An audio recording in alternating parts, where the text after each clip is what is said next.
to my tongue. I don't like the taste. I'm on in the morning. I own my opponent. I'm always in the zone, either zoned out of zone. And then we could get it poppin'. Pick the topic if you watchin'. Skippin' Shannon, skippin' hoppin'. Took these sports and made them pop it. All right, undisputed. Welcome to Undisputed, everybody. Happy Monday. We are live from Los Angeles. I'm Jen Ham here with Skip Bailey. What a weekend we had. Shannon Sharp. What a weekend. Oh, really? Supplies.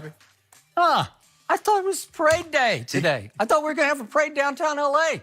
Is it for the Clippers? Oh, number two got me too. He got you too? Oh, number two. He ain't wild fool. I'll fool with Kawhi. Would you believe we have the audio tape of my reaction when I first heard this bombshell drop late Friday night here in Los Angeles?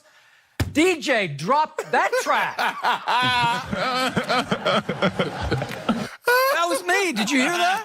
That was me. Oh, you proud of yourself, huh? Yeah, that was me.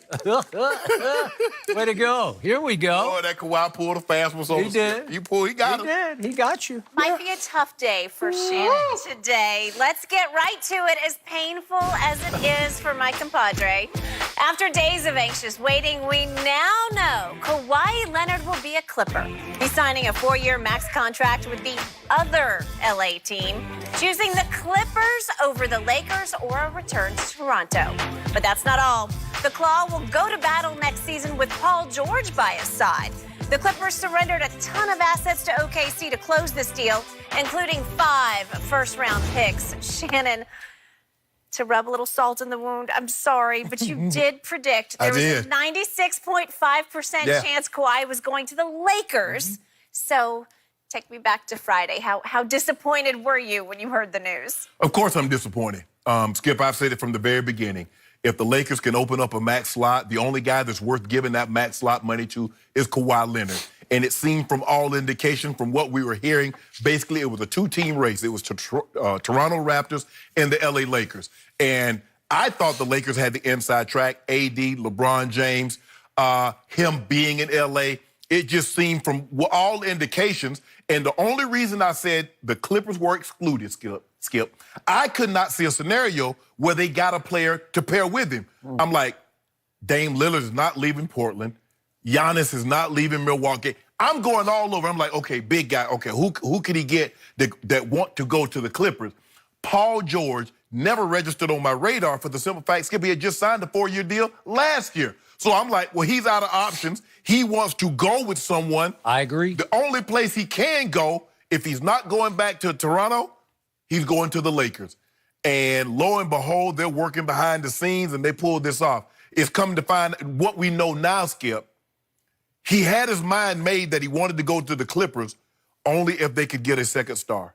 And he kept delaying. When everybody said, oh, he's going to make an announcement on Wednesday, it's going to be Thursday, it's going to be early Friday.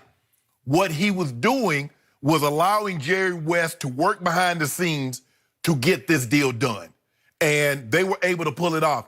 And I was out Friday, and another earthquake happened, Skip. But I think it was... This was an even bigger one. It was an even bigger one than the Thursday one. Yep. But the bigger shock was, the bigger quake was to come about 35 minutes later when breaking news, everything was stopped. Kawhi Leonard goes to signs with the Clippers.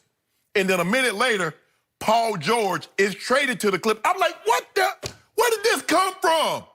And then when you find out, Skip, what they had to give up to get Paul George, the Clippers, they gave up more to get Paul George than the Lakers gave up to get Anthony Davis. Depending on how the picks turn out. Picks turn out, yeah. But I got you. Skip, you give up what? 4 unprotected, 1 protected, and 2 flips. Swaps, and Gallinari and Shai Gilgeous-Alexander. So that's about 6, 7 players. So I was surprised. I was very disappointed that they weren't able to pull this off. But I understand it. There was a lot of things that started working against the Lakers. Yep. I don't know what Magic hoped to accomplish by saying that I talked to Kawhi and he reached out to me. I don't understand. That was the first right there. Kawhi said, see, I can't trust you guys. That is correct. Magic helped do in the team he so dearly loves. He's like, I can't trust you guys. Yep. I give you one specific task. And the same thing with Toronto. He's like, how the hell they knew I was coming back? How the helicopters get up here? How all these people lined up And the one team that kept hush-hush, nothing got out, not one peep, Skip, was the Clippers. Skip, I was shocked that they were able to pull this off. They gave up a lot. And in this day and time, with social media, all these insiders, nobody had anything, Skip. How were they able? The president can't even do anything without it getting out. How were they able to keep this hush-hush for 24, 48, 72 hours is unbeknownst to me. But I tell you what, Skip Bayless, the new sheriff, he doesn't say much, has his hair cornrowed, he has a ginormous hammer, and he swung it, and when he struck the ground, the earth moved. Literally. Maybe that's why we had a second earthquake or third earthquake. But to make a long story short, Skip, I'm a little disappointed, but all isn't lost. So what happened? Okay, so we didn't get Terrence, we didn't pay Terrence Ross $15 million for 3 years. We didn't get J.J. Redick $13.5 for 2 years. Yep. We got pretty much everything else. We got JaVale back, got Rondo, but we got Danny Green, signed Boogie Cousins to a very friendly deal. I'm not getting Kawhi, but getting these other pieces lessened some of the blow. But don't think I wasn't in my rooms, a sourpuss for a couple hours. You were a sourpuss for a little while? Couple hours. I started to text you, but I... No, you didn't. Don't text me, Skip.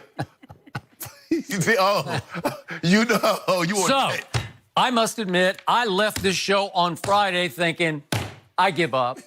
I give up. It's coming. Here it comes. Yep. We're going to have another big three this time in L.A. at Staples, and it's going to be the Lakers. It's going to be LeBron. It's going to be A.D., and it's going to be Shannon's new man, number 2.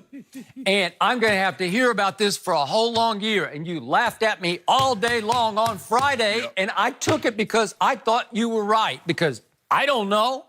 I just have to go by the media reports, and everybody was wrong. Everybody across the board. Nobody reported this. No. I did mention on Tuesday, I got to give my friend Brian Windhorst at ESPN this much. He did say he wants to be a Clipper, but then it seemed like it was impossible because after Jimmy Butler went to Miami, I thought that was the only other option that was viable, that was out there, but I didn't know he could pull this off. So, Friday night, I'm at my place with my wife and my little daughter, Hazel, our little Maltese, and the earth moves. Literally, it moved again. And it was such a big shake for my wife and her sister, Joyce, who's from New York. They're both from New York, so they haven't been through this. So Joyce lives away, not too far from us. So she comes over, and we're all saying, is it going to happen again? Is it going to happen again? And my household is literally upside down because all the pictures fell, and they think, are we going to get hit with another one? Right. So they can't go to sleep, and I'm trying to watch the Zion game, but then at halftime they say, Zion banged knees with somebody, he's out and might be gone for the rest of the Summer League, right? Correct. But I still have the game on, and I'm still trying to keep up with it. And then finally, I'm wearing out, and it seems like they're calming down enough, and I think, okay, that's it, because I get up at 2 o'clock in the morning. You get up early. We all get up early. And so I hadn't had a nap. And so I'm starting to look at 24 hours up. And I said, it's almost 11 o'clock. It's over. We got to stop this. We got to calm down and go to sleep. And I think, you know what? I'll just check the computer one more time. Boom! We went from earthquake to bombshell. And I just sat back. And when I first saw the headline, I thought it was a Laker headline. I did. I saw L.A. and I thought, oh, God, that's it. But then what? Paul George? What? Yeah. They got on red jerseys in their mock-ups? What? I thought it was a joke at first.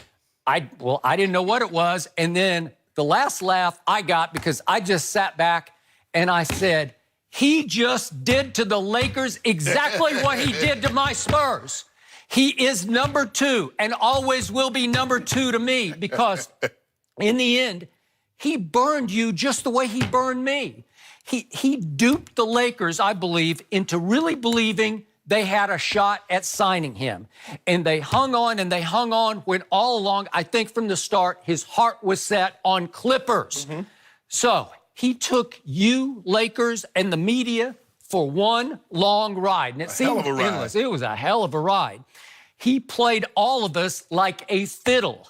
And in the end, I had to step back and applaud how brilliantly devious this guy was, because this is devious to me. What he did to my Spurs was devious. I'm going to say it one more time just for those who are newcomers to this.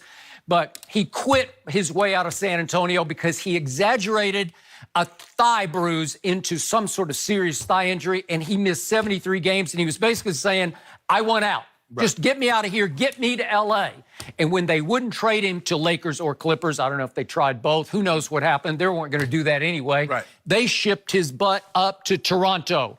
But it was going to be just 1 year, one stopover, because his heart was still set and his vision was focused on, I think, Clippers. Mm-hmm.